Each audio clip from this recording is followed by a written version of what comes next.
What's going on, guys? Is this thing working? Are we live? It looks like we are live. What is happening, everybody? Hope everybody's having a fantastic whatever day you're watching this. Coming to you live with a knot on my head. We can talk about how that thing came about. Dude, it's looking pretty good. Look like a rhinoceros. Anyway, look, if you're new to the channel, appreciate you swinging by. This is my live show, excuse me, where I get a chance to interact with you guys directly. If you've got a question about any of the ride and review bikes, now's the time to hit me up. A lot of times, this will also be an opportunity for me to work through certain video ideas that maybe didn't quite make it to prime time. What the hell? Already something flew up my nose? What the hell is that? Anyway, videos that weren't really ready to go prime, or just whatever reason, it just didn't quite work out that I was getting that video put together. Well, I'll typically burn through something like that on the live show here. So at any rate, I'm talking about the knot on my head. I was actually working on one of the GSXR 750s, and if you notice, I don't know if you can tell, it's almost square in shape. So the reason why I got a knot on my, literally a knot on my forehead here, is the blue 750 was it was on the paddock stand. I had the side fairing off on the right hand side, and I was making some adjustments to the exhaust. And the funny thing is you know the pins that stick out of the side, like what's holding the bike up? Okay, well, those are on pins and they're sticking like through the, anyway, there's a square into it. And I literally was working on the bike, moved over here, turned, and I head butted that pin. So yeah, that's why I have a square shaped knot right here on my head. Yeah, it's because, yeah, I smacked it on my paddock stand. Yeah, good stuff, right? So anyway, it's all cold, it's gross, it's rainy right now. I'm not really able to get any ride along videos. Ryan McKenzie's in. What is up, bro? Saying stuff, Professor? What's up, man? It's gross outside. Haven't really been able to do any ride reviews. I do have a couple of bikes that are coming up that I do want to showcase. One of them is my old bike, Red Alert. We'll probably be getting that bike out for a quick ride and review. And what else is there? I'm trying to come up with a second option. And basically what I'm doing is I'm going through inventory and I'm picking out bikes and I'm trying to figure out, what really would be a cool bike to showcase. And lately, it's been some of the bikes that I would have never, ever thought of to ride that have ended up being some of the most fun. Armac, good kind of leading us in here. Still no damn word when we're going to get the CF Moto 750 SS. I'm wondering what's taken so long. So I'll tell you what, I do want to talk about that because I want to tie that into a couple of other bikes. But anyway, getting back to it, and I'm just give me a minute. So one of the funny things is that when I ride some of these bikes for ride and reviews, sometimes, rarely am I ever disappointed. And typically bikes will act the way that you expect them to act. I mean, the adventure bike does adventure bike stuff, what we call sport utility bikes around here. It's rare when one of them surprises you, but it's kind of fun when one of them exceeds expectations. One of the biggest ones lately was that Concours. That bike was a riot to ride. It was hysterical. But so was that K1600. And what's funny is that we're talking about a bunch of different bikes that, you don't really get a chance to hear about. You don't really get a chance to see. And this is what I was going to go and this is what I wanted to lead into. And Armac is right on top of me for this. There's two bikes that I would love to get an opportunity to ride, including, well, not including also the 750 SS from CF Moto. Both of those bikes have been out for, well, one of the bikes has been out for a hot minute. That's the Yamaha R9. And I always end up beating up on this bike. And so I've got some things coming for the channel, and one thing in particular. And I don't want to say, if you've got an R9, I'm putting my 750 up against it. That wouldn't be a fair fight. The R9 doesn't have a chance in that. But there are some bikes that maybe would. And so maybe we put together something that would be a bit more realistic for the average guy, the average young guy that's going to be putting together a sport bike. Maybe we put together something like that and then go out and try to catch some unsuspecting R9. But here's the problem.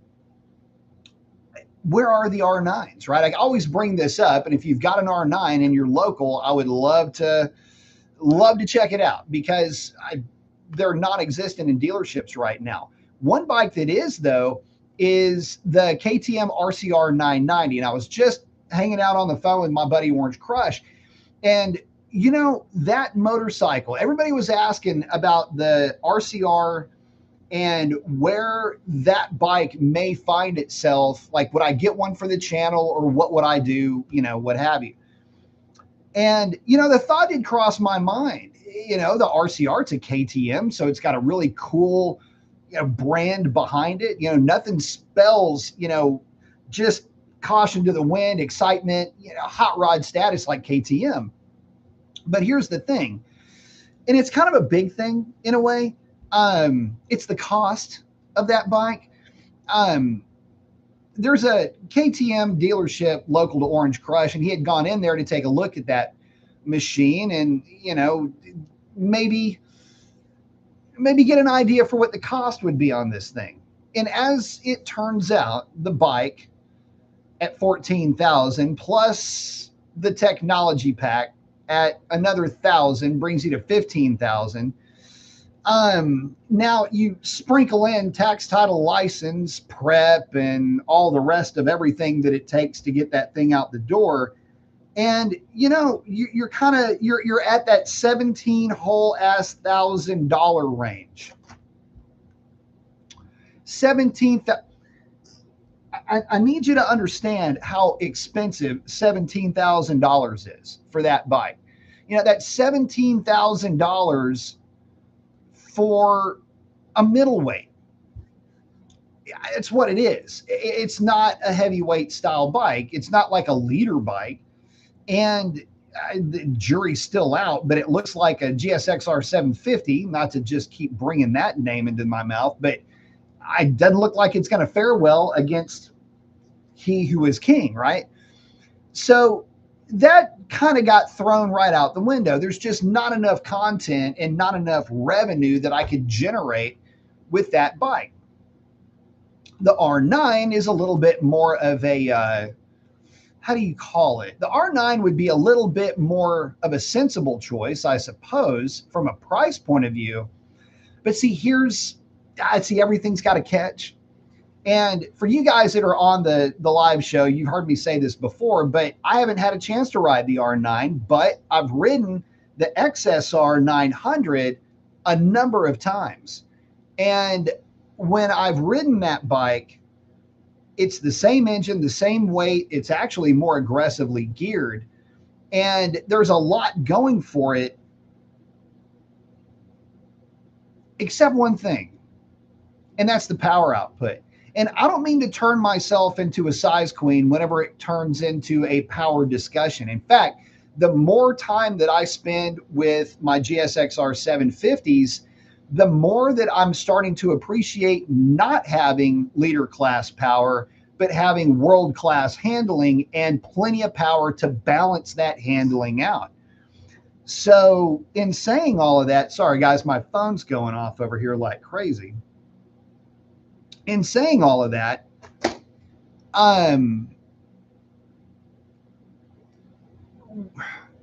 it's not that I don't like the power output that the R9 has as the avatar of the bike that I rode would suggest that I should, in a way, right? But it's just the wrong engine in that chassis.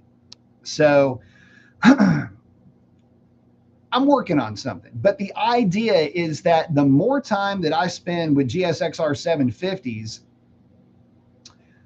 the less and the more ride along and reviews that I do, the less attractive some of these middleweights start to look. You start to put things in perspective when the K1600 BMW would run away from, or at least give all that it could handle in terms of outright performance to an R9, where we live in a world where the Concourse would give that R9 all that it can handle, laden with luggage. And I understand the handling part of it and all that. We're not talking about that. We're just talking about the richness of the ride. But then you have bikes like the RCR 990, which are infringing upon, I mean, they're scaring the living daylights out of $20,000 once you've loaded them up, tax, title, license, whatever else is the case, and you're out the door with no trade. I mean, let's face it, $17,000. If I gave you $17,000, you'd probably fudge it up to 20, right? So when we're talking about money like that, it's really difficult to start to rationalize spending that kind of money on bikes that have a power and a performance envelope that is as truncated as it truly is. So I don't know. I'm trying to be sensible about how I go about, the channel and the different bikes for the channel and things like that. But ultimately, they ain't giving me bikes, right? I still got to buy these things. I got to pay for the parts. I got to, in some cases, I'm doing my own work. So at least I got an advantage there. But in other cases, I got to pay for whatever like specialist type thing, tunes, things like that. Although at this stage of the game, I think I really should just go ahead and get tuning software. But I don't know. The more I think about it, the more that I am kind of leaning into, again, just bringing something, although the same, but just a little bit more appropriate. And also too, the channel is, some of the metrics are showing it's something that I need to do. But it ain't going to be an RCR 990, not for $17,000. Oh, and the point that I was making about the R9, good luck finding one in a dealership that you can even throw a leg over. I've actually been able to sit on an RCR, and it's a nice bike. It really is. A big screen, big wide handlebars, and I mean, it's a sharp thing to look at. But I can't say the same thing about the R9, although I have seen one in the flesh. I've never had a chance to do anything with it. And it looks like dealerships aren't going to be getting their hands on one anytime very soon. But when they do, rest assured that the $12,500 price tag is also going to be hit with all of the freight and all of the prep at another $1,500, which puts you at least $14,000 for a motorcycle that, unlike the KTM, it is mandatory that you put a reflash on that bike the second that you take delivery of it because of the nannies in first and second gear. So that 14 is looking more like 14,500 if you go ahead and throw some exhaust, and next thing you know, you're into that thing for $17,000. Gets a little bit pricey. And again, this is all for a middleweight. And look, I'm not saying, don't get this twisted, I'm not saying that, I'm just going to call it 16,000. We got to split the difference between these two bikes. $16,000 for not much more than that. You can get an A model GSXR 1000. Arguably, once you've done your suspension settings, the best value for dollar when we're talking about outright performance. And I mean, collecting all of the performance. But 1,000's not for everybody. They're very harsh. The suspension will beat you half to death if you've got to run across town. Ask me how I know. Whereas the GSXR middleweights, the 600 and the 750, they carry you to your destination. It's not like you're riding a 2x4 on its edge on rough roads.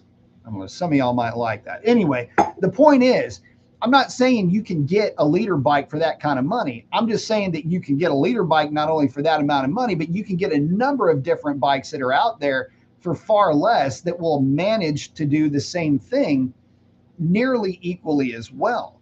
And I think that there's also some bikes that are out there. Somebody had mentioned one here somewhere in the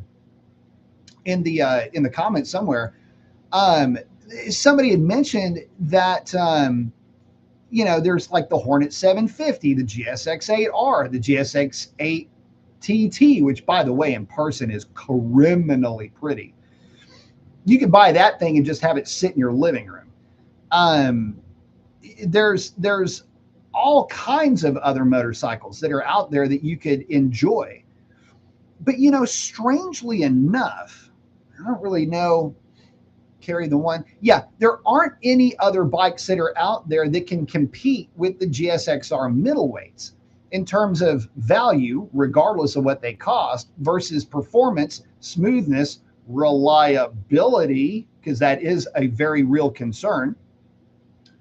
The Gixxers are built like a tank. They are absolutely one of the highest resale propositions of any of the sport bikes out there. So, and they build bikes that nobody else is building anymore. And that's another weird thing about it. So, do you get money? Do you get value for your money with all of the technology on a middleweight that's going to get you $13,000 out the door when a GSXR 600, I don't want to hear about the technology, just hear me out. GSXR 600, well, that bike you can get for say 13 out the door, $3,000 less, and it'll give those other bikes all that it can handle. No, it doesn't make the torque, but it's got the gearing. You're not worried about torque. You see what I'm saying? So for younger guys that are out there that are looking for bikes and that are looking to maybe do a build on a bike and want to buy something to put exhaust on it, put a tune on it, bobbles and gizmos and gadgets and all of that. I know you like the RCR 990 from KTM and you like the Yamaha R9, but is it worth it to you to spend all of that extra money on things that, hold on, let me rephrase that, to spend all of the extra money above and beyond an analog bike like a Gixxer or a CBR to get all of that technology that does absolutely nothing for you when it comes to performance? It kind of makes you wonder. At that power level, okay, and it kind of gets back to this, and I'm going to get to you guys here in just a second, but it gets back to this. If you have, I'd mentioned the GSXR 1000, if you have 180 to 200 horsepower at the flywheel or the rear tire, doesn't matter where it is, you've got all of that power, you've got all of the need to have a quick shifter and all the extra, rider aids because of the power output, then yes, in that respect, that technology is appropriate for that type of bike. But if you ain't got the juice, baby, why are you going to need the extras? And that's the thing that kind of annoys me, is that there's no option to not have those extra rider aids on these bikes. You might say, well, you can just turn them off. Yeah, I guess. But if I turn them off, what's the point of having them anyway? Well, I paid for them. They better work. And that's been my argument with quick shifters this whole time, and why I'm just not a big fan of them at all, is that when they work great, they're amazing gizmos that are taking advantage of a quirk of a cassette style suspensions, the type of transmission that these bikes have. But that being said, when they don't work, they're a nuisance. And realistically, if something is a pain in the ass 10% of the time, it's a pain in your ass all the time, because now it's in your head. So anyway, let me get to you guys.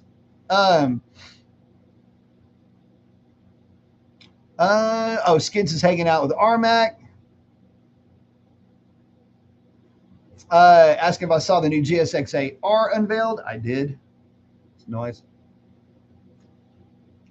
Armac saying still got the 675. Yeah, the CF Moto stuff it's kind of exciting to watch it unfold, isn't it? Michael's in saying, "What up, Professor? What's up, everybody? What's going on, man?" Yeah, Armax is waiting on that V4. We'll see. I'd be interested to see what it prices out at. No, I think it's just colorways for the new 8R that I'm aware of. The one I'm always thinking of when I think 8R is the TT. That thing is straight up pretty.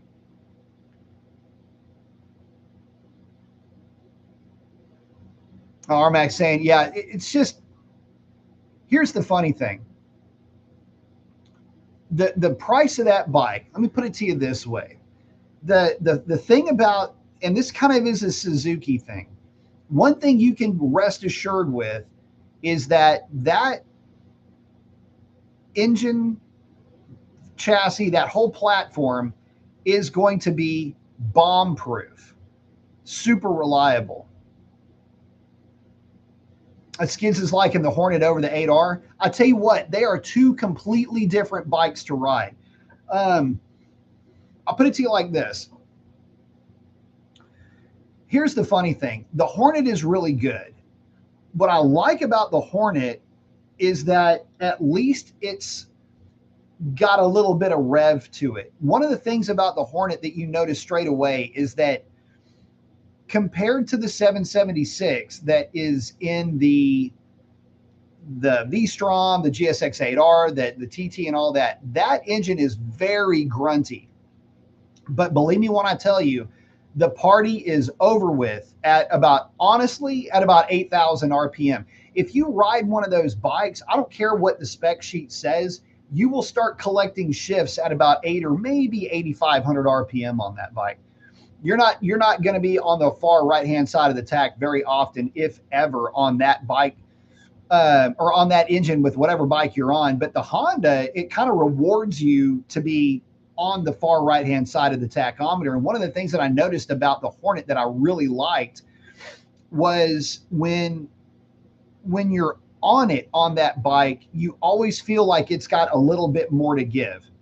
You've got the over rev, but the power, it comes up and then it just kind of plateaus there, and then you hit red line. Whereas, and that's kind of uncharacteristic for a parallel twin, because the 776, it comes up really hard with torque and then it just drops. Like it drops pretty significantly. But when it's on, that thing is on, and you just keep shifting in that wave of torque that you are, that you're experiencing. Armax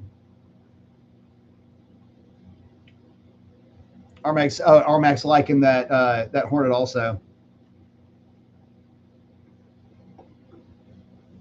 I'll tell you what, Skids, I wouldn't be surprised if Honda did something full fared with the Hornet.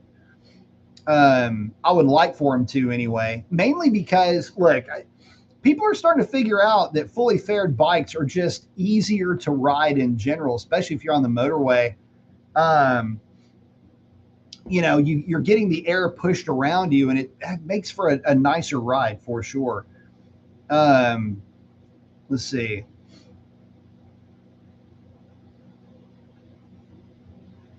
Oh, Bruce is liking that 100 horsepower range. 100 horsepower is good power. Turbo Busa is always the answer. It's always the answer. He's saying maybe the answer is Busa. The answer is always Busa. You know what? I would do something with a Hayabusa if I could do something with the Hayabusa. The problem with the Busa is that it is an amazing machine. I love me some Hayabusa. The problem is that it's very expensive, and it's, for what I would do with that bike, relatively limited. So if one were to just be, one were to be bestowed upon me, I would accept it with loving and open arms. But until then, I will have to abstain from all that is Busa. Although I still have to walk past that gray bike about every other day, and it drives me nuts because I love. Okay, so Busa for me, let me tell you this. Busa for me, I prefer the Gen 3. I like the gruntier, torquier engine. And I tell you what, I wouldn't do much with it. I might throw it, just pull the stock mufflers off, slip on, and call it good. I probably wouldn't do much else with that bike. That's how much I like it. Bruce said Indian FTR was plenty fun. It's 120 horsepower. It's a great bike. It's too bad they dropped it. Ryan's saying, yep, I agree. Yeah, we'll see what happens after with Indian after they get all sorted out too. I agree.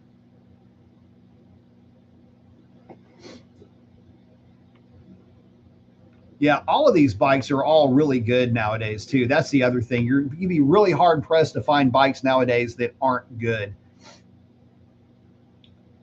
Armac saying, yeah, that 1200 is bulletproof. The Buell Super Cruiser skids. Oh yeah. I don't know why more people don't carry Buell, by the way. They're really kind of coming along, aren't they? Skid saying, coming from Ducati, I prefer the Honda Parallel Twin over the GSX-8R. My bad. I rode a GSX-8S. That's okay. Same thing. And look, it's not, the thing is that I like the 776. It's podium finish for me, one of my favorite engines, because when it is in the right platform, it is extremely hard to beat.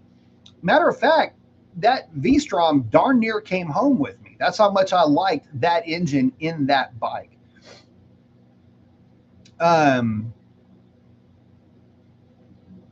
saying, oh, the Professor with 11,000. I've got 94 horsepower out of my 675 and pipes and, a set of rims. Drops 10 pounds. Saying he loves it. That's awesome. Ryan saying, not a bad way to spend 11 grand. I agree. Oh, Bruce is saying, I hope the dealerships around me do some demo days again. I've never ridden a sport bike, only cruisers and nakeds. Try it out, man. Listen, try out a proper sport bike, though. Rob might say it's a whole new riding experience. It really is. I would say if you can, God, what would be the best bike? I mean, GSXR 600 is a good place to start. GSXR 750 is a great place to start. The more analog they are, a CBR 600 is another really, really, really good bike. So there are some, there's definitely some awesome machines you can throw a leg over. Yeah, Skid saying, get on a 600 class 4-cylinder. It's crazy. You know, the funny thing about it is that they are significantly faster than what you might think. And I'm here to tell you that, you know, in its own environment, 600 is really hard to beat, especially if you've got it set up and you're very comfortable and familiar with that bike. They're just so easy to ride, man. It's just it becomes a whole new way of doing things.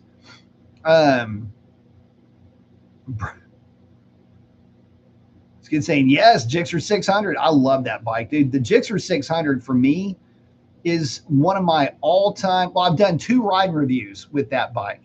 And it is one of the most loved bikes. Like, I've got so many fond memories of the 600.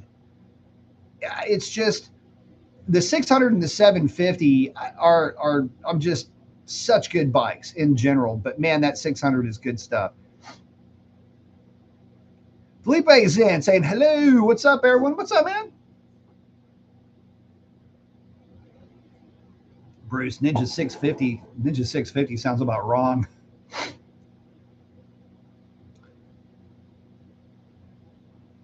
Skid saying, doing a Kawasaki, it's the 636. Damn, that 636. What a good bike, man. And look, to anybody out there that's going to start bringing up the recall, you know, I feel like I need to do almost feel like I have to put a standalone video out just to go over this one point. So a couple of things. No, I don't have my 636 anymore, but I don't have it not because of anything wrong with the bike. I love that bike. I still do. And its new owner has got the absolute best example of that bike that you can spend money on. But here's the thing. It just didn't fit me. It's like I've said before, you put on a shirt, it doesn't fit right. You give that shirt to somebody else, they put it on and it fits them beautifully. And that's their new shirt, right? I bought it, but it just didn't work out for me, but it worked out great for them. That's how I feel about the 636. If you're going to do middleweight, there's only two bikes, 750 notwithstanding. If you're going to do middleweight 600 class bikes, there's only a couple of them that are left. Let's be honest here. You've got the CBR 600, which is an amazing machine to ride, and you got the GSXR 600.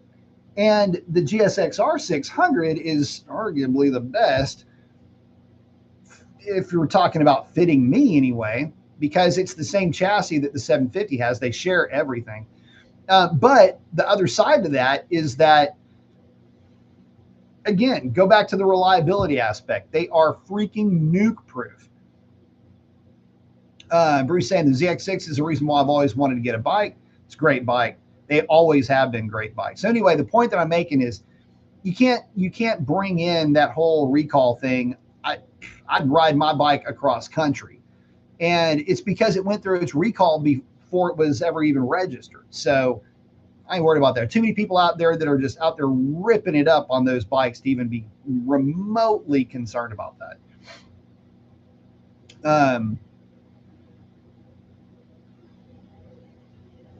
Let's see. Felipe saying, when I got to the 1000cc, I love the engine, but I missed the way my R6 ZX6 handled. The leader bike forces you to be patient and an acceleration out of this world. The thing is with leader bikes, man, I am growing to have a love-hate relationship with leader bikes, because on one hand, you love the acceleration, right? Like, that's why you buy a leader bike. But what you sacrifice for that acceleration is, depending on where you are, is either worth it or it's kind of not. And a lot of that is handling, road feel, the compliance of the suspension. There's a lot of things you have to do to make a leader bike be able to do leader bike things. A lot of that has to do with the suspension, and it's always going to be stiffer. They're not going to be as comfortable, not from a riding position point of view. That's very subjective, but I mean, from just a harshness point of view, they're just going to be a lot more compression dampening. They're going to be a bit more jarring to ride. So if you're on motorways a lot and you're kind of stuck at like 50 or 60 miles an hour, 80 miles an hour, going slow, at highway speeds, man, you're hitting the expansion joints and it feels like you're getting booped in the head with a ball peen hammer every time that jar hits. So, you give up that comfort and you give up that compliance. It's not even a comfort thing. It's just compliance. I'm very comfortable on, in fact, I'm not comfortable on most motorcycles unless they are sport bikes, but it's the compliance that you have to give up. And that's, you can't have your cake and eat it unless you spend a bunch of money on a motorcycle that has reactive suspension. And they ain't even going to get into that kind of stuff.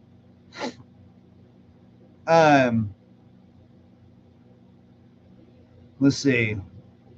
Oh, Armike saying, I would say either get a Gixxer 6 or 750 or take a trip to the dark side and get a CF Moto 675. It's a good bike.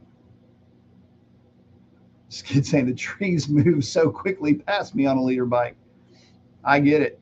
Armag 675's got everything you need to have fun. It's a 100 horsepower bike. I mean, it's a fun bike. People that have had them, that I've talked to, people that I've seen out on them, they all seem to like them quite a bit.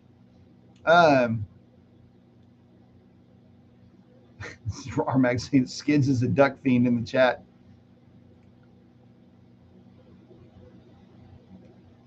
Who's got a AAA? Hey, Triple Eight's an awesome bike. Sound good. I knew a guy that was a kid when those things were out, but I knew a guy that had one. First Ducati I ever heard was a Triple Eight. Uh, nice. Yeah, I the first Ducati I ever heard was a Triple Eight.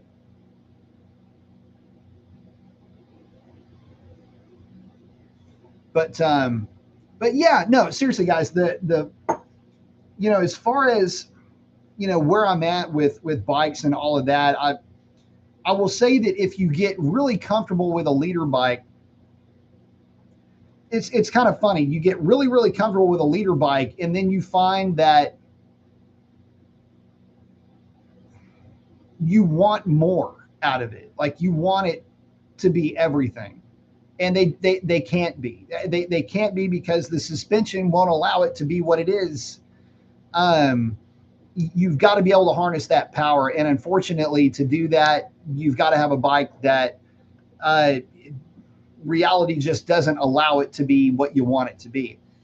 Um, but I will say this, of the bikes that I've done riding reviews of late, the most surprising bikes that I've ridden have been bikes that people will end up moving into after they've had sport bikes, like the Concourse 14 or the K1600.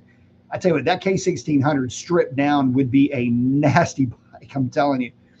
Um, but there are so many interesting other bikes that are out there that in other manufacturers too, because let's go to our cheat sheet, which is right over here. The Chinese manufacturers of CF Moto, who's bringing the fire, by the way, QJ Moto, Vogue, Zontes, Cove, and ZXJC. Once we start getting some of these bikes, um, I got to say, it's going to be pretty interesting to see how they really do stack up.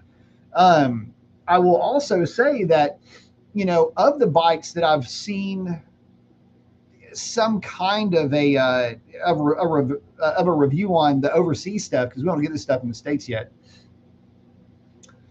CF Moto seems to be pretty well on point with like horsepower figures, weight figures, build quality, and all of that. Can't quite say the same about other manufacturers. I think QJ's up there too. But a lot of these manufacturers, they're taking some liberties with horsepower numbers and all of that. But what I will say is that it looks like these guys have, looks like they pretty well got their act together. And these Chinese brands are going to be a real problem for some of the more established Japanese brands. It's just going to be a big question of, will the younger riders, will they want the performance that the Japanese bikes can offer up, or do they want the technology? And it's a valid question, because here's the problem. You can put you can put any of these Chinese bikes up against like a CBR 600, and it doesn't matter which bike it is. It could be the 820RR from ZX, the 800 RC from QJ. You can put those bikes up against, again, I'm just picking a middleweight here, the CBR 600. That CBR 600 is going to outperform those machines. I don't care what their displacement is, what their claimed horsepower is, doesn't matter. But the question is, will the buyer of the Chinese motorcycle even care? Because here's the thing. All the Chinese bikes are 4 cylinders. They're all going to sound really good. They're all going to make enough power to get from point A to point B. They're all going to noise, like rev out. They're going to do things like you expect them to. Does the power really matter? Especially for bikes that, let's be honest, these are bikes that aren't meant to be powerful anyway. They're meant to look a certain way, but they're not meant to perform the way that their warrior ancestors did back in the day. It's, or who they're looking at. In other words, they may have a 4-cylinder, but that 4-cylinder is there for the noise, not for the performance. So I'm just curious. I'm looking to see how this all plays out. Because, man, it's going to be tough. It's going to be really tough to square that circle, if you will, especially if the Japanese manufacturers start doing something with their middleweights. We will have to wait and see. Let's see.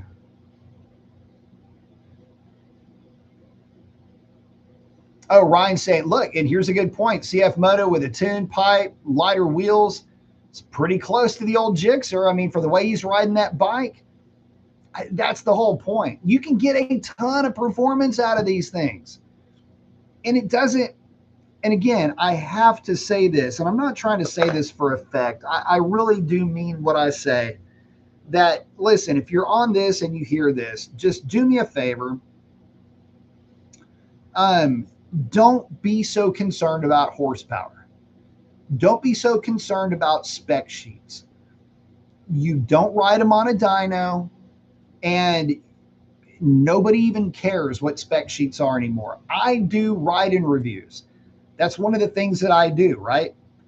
I cannot tell you how many times a motorcycle has surprised me, like in a really cool way, where the spec sheet, it's like it lied. You guys may not remember this. I want to give you guys an example of what I'm talking about. Back in the day, I used to do nothing but post-ride reviews. I didn't do the ride portion of it on video. I just did a post-ride review. Y'all want to know the bike that really shut my mouth when it came to even worrying about spec sheets? I will still talk about the weight, the power. If I remember to, I'll mention torque. The Triumph Tiger 850. That bike is still one of my all-time favorite motorcycles, mainly because I don't even know what it's rated at. I don't even care what it's rated at. 65 horsepower, 80 horsepower, whatever it is. Sure as heck didn't act like it. That bike would happily cruise. And keep in mind, this is a sport utility bike. That Tiger 850 would happily cruise down the highway at 100 miles an hour. Had plenty of power on reserve. And it just kind of dawned on me, like, man, you can talk about power, horsepower, torque numbers, this, that, and everything else. But when you combine the physical, just the actual output, not the paper output, but the overall power output of that bike with the right kind of gearing and the right kind of fuel mapping and exhaust and everything else, it turns out that the sum in most cases nowadays, is certainly worth more than the whole of its parts. And I'm telling you, it happens to happen a lot nowadays with me. So, if you're concerned that, well, if I get a 600, it's not a liter bike, it's not going to be as fast, or the 750, is so much more powerful than a 675, CF Moto, it doesn't matter. It's whatever you like. It's whatever you enjoy. It's whatever you feel comfortable with. That's what you need to be out there rocking, because if it's fun, you're going to play with it. And that's when you learn the most, is when you're at play. And so anyway, getting back to it here, bear with me. Let me scroll back up here, catch back up with you guys. Oh, Felipe said, I wish I could upload videos out with the 888. It's a beautiful bike. Oh, RMAX talking about it. Buddy of his is R1. R1 is a damn good bike, man.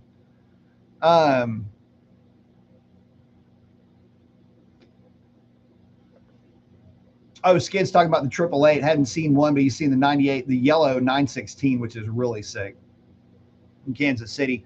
Bruce said, I'm trying to get my buddy to let me ride his Gixxer 1000. I don't think he's going to let me, though. Gixxer 1000, that's a hell of a bike. I mean, and I've had two of them, and I can tell you that they are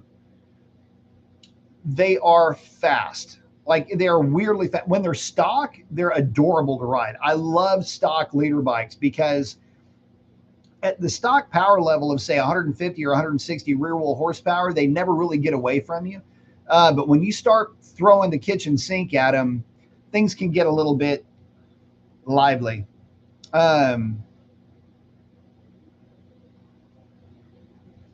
Oh, RMAX talking about there's a lot of different types of bikes in Kansas City. I like it. Ryan's talking to Bruce. Bribe him with barbecue or beer. Excuse me, they might end up with 2 Harley Davidsons.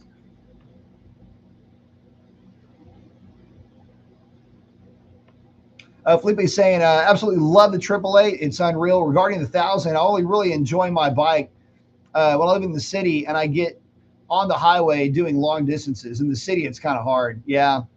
I'll tell you what, trying to ride a leader bike across town can be a literal pain. Depends on the quality of roads, I guess. Lupe saying he's got the K9 GSXR 1000, one of the all-time best. That's one of those bikes where it's a perfect blend of power, weight, and all of that. Keep them around 160, 170 horsepower at the rear wheel, and they are very nice. Yeah, Ryan's basically saying, RMAX saying, man, just have fun with it. Say, I knew it was the Tiger. It was. Yeah, I love the Tiger 850, man. That is a bike for me that, man, it was funny because, okay, so the Tiger 850 blended into the Tiger 900. And the Tiger 900, how do I put this? The Tiger 900 is a faster bike, but it doesn't matter because of the kind of bike that it is. So yeah, it's faster, but big whoop, right? For an urban assault bike, the 850 is probably the bike I would go with. It's far less expensive too. But it's another bike that I rode that made me appreciate the Tiger 850 even more. Remember, I did the BMW GS 850. And the only thing I didn't like about the GS 850 was that it was just such a big bike. It's very, very tall. And I mean, if you're not wearing the right pants, you can't throw a leg over it, right? You'll rip the crotch right out of them. So, but it's nowhere near as big as like the Tiger 1200. So, I mean, I guess there's levels to this game. But I'll say this, you know, it's bikes like that really did open the bike that really sparked my interest in those sport utility type bikes. The first one that I ever rode was the Tiger Sport 660, and I was taken aback by that one. But that 850, even though it's a much bigger bike, bigger in proportions, it feels so good to ride. Bruce is checking out. Oh, got to get up for work at the freaking 3 a.m. Ouch. Skids, no, the 888's a twin. Technically, it's an L2. Skids, yeah, the MT10, yeah, or the R1, that cross plane. It's really good. Armac saying, you are a sucker for good Triumphs. Yes, I am. You know, the only downside with Triumph for me right now, and I keep saying this over and over again, there is a bike that if Triumph would make it, I would be the first person in line to buy it, and that's put a full fairing on the 765. Grab the RZ or whatever it is, the new variant, the new version of the Moto 2 Street Triple, and put a full fairing on it. Why don't you? It just makes absolutely no sense to me when that is what's selling right now. You know, you took the, but see, I see them working though. And I think February, is it February? February will bring us the, what is it? The Trident 800, which is using the 800cc triple out of the Trident, or the Tiger Sport 800. Let's hope they remap that, by the way, for the new Roadster, which is what these bikes are, what they call these types of bikes. It needs to be remapped because as hype as I was about that bike, talking about the Tiger, it was literally the biggest disappointment of last year for me when it comes to bikes, because it was just very much an engine. You know, it didn't really have a personality. It didn't have any redeeming qualities. Nothing that would you look at it and go, oh my God, I can't wait to go riding this thing. And I guess this is my bad. Okay, this is where I went wrong here. I had expectations of that bike. I had expectations of that bike because I really wanted to buy one. I thought that that was going to be or would have been a hell of a bike to have as a commuter. And as it turns out, I mean, I'm better if I want something like that. I'm better off just hopping on the Bonneville and, you know, getting after it with that bike. So, and I mean, that Bonneville is really good. And I ride that thing whenever I want. And it still is, by the way, that Bonneville still is one of my favorite motorcycles to ride. Sam's in. What's up, man? So yeah, I guess, you know, for me, you know, there was a lot of cool bikes that are coming up.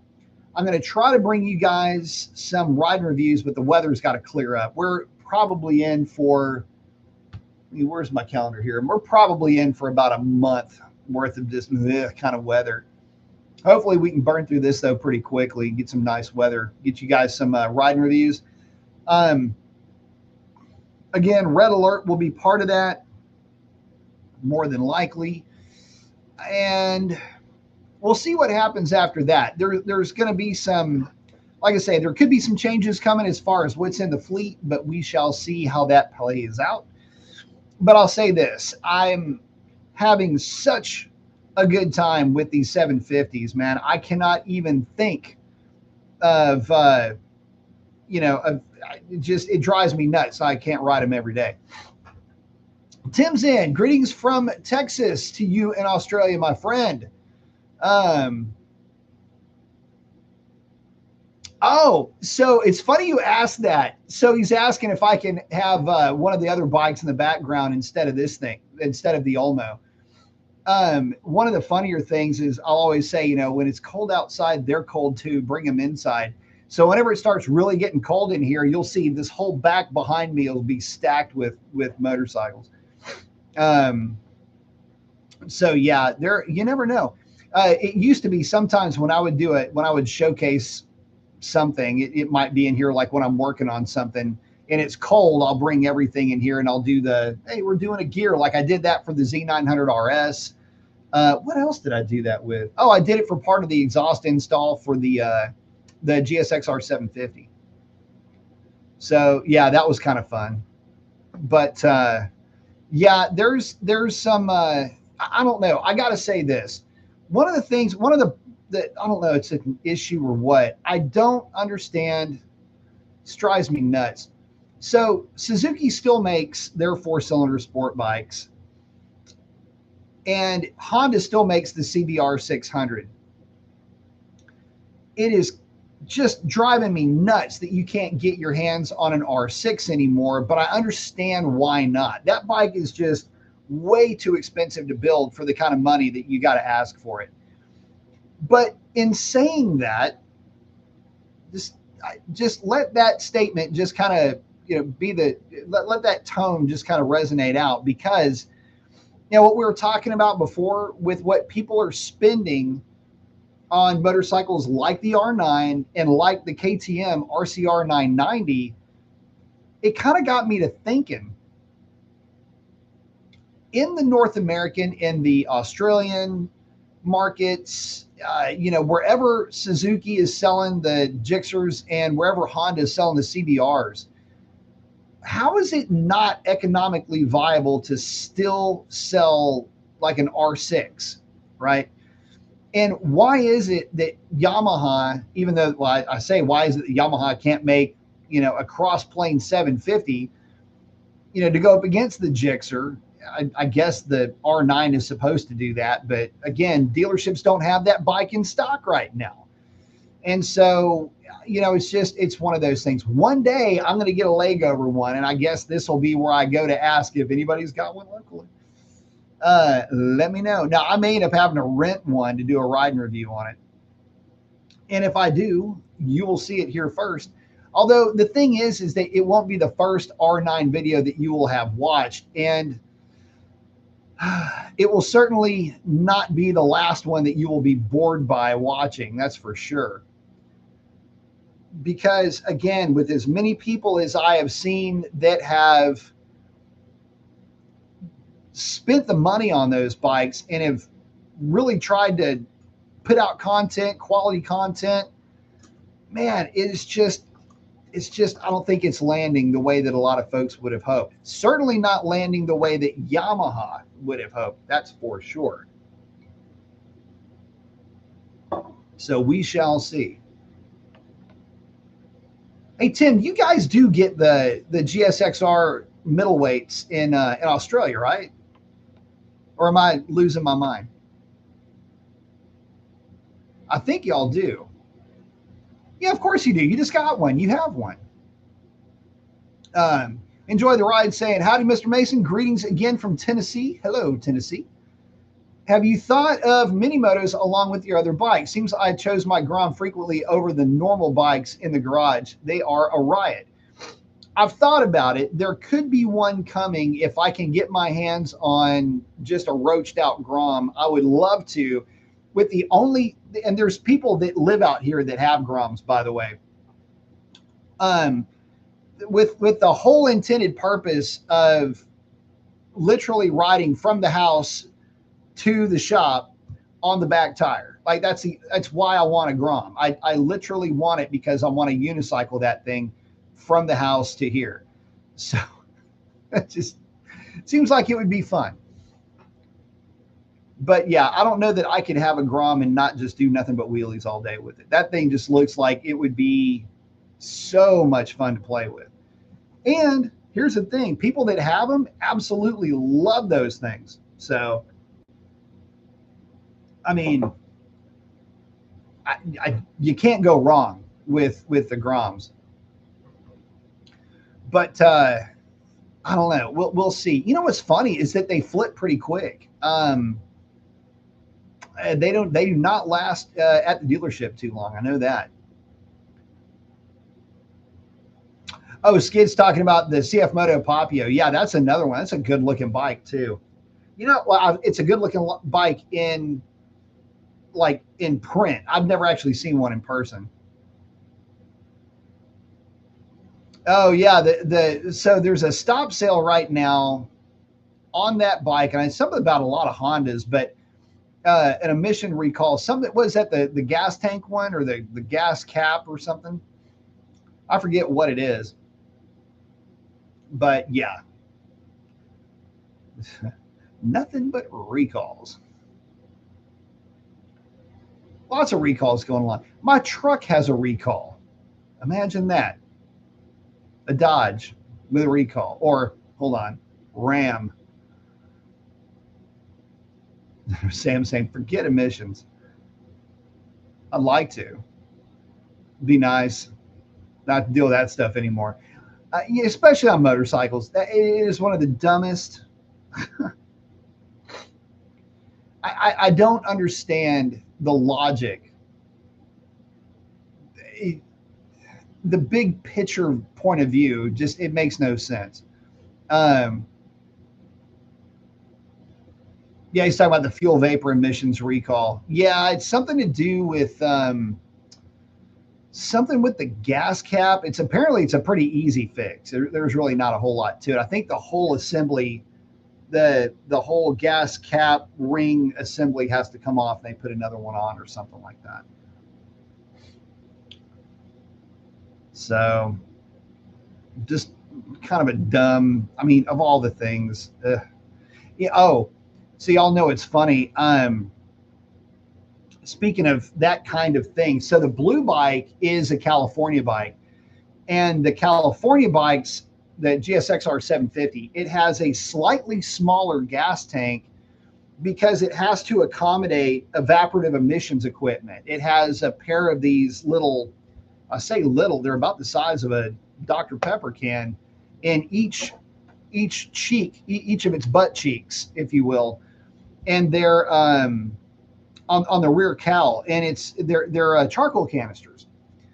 And this is so stupid. Anyway, for whatever reason, the gas tank to house some of that crap is a little bit smaller. And I had taken that bike out, and of course the gas light's blinking at this point. And I had it on the side of the tire. I went to roll into the throttle, and there was like nothing there. The gas, I basically run it almost out of gas, to the point where when I put gas in that tank, I think it's a 4-gallon tank. To go back and look, it's a 4-gallon tank, and it took like 3.7 gallons or something like that, which, not to be confused with when I literally ran the 1,000 out of gas and I had to coast into a gas station. The bike wouldn't start. So I coasted it into the gas station, and it took 4.5 gallons, like right on the money. It was pretty funny.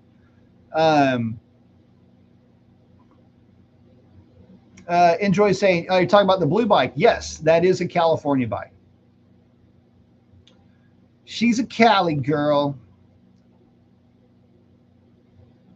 Yeah, that was formerly a that was what we call parade bikes. That was a it was a demo bike. They did the Suzuki demo days. It was part of that whole thing. So it still has the Suzuki inventory tag on it.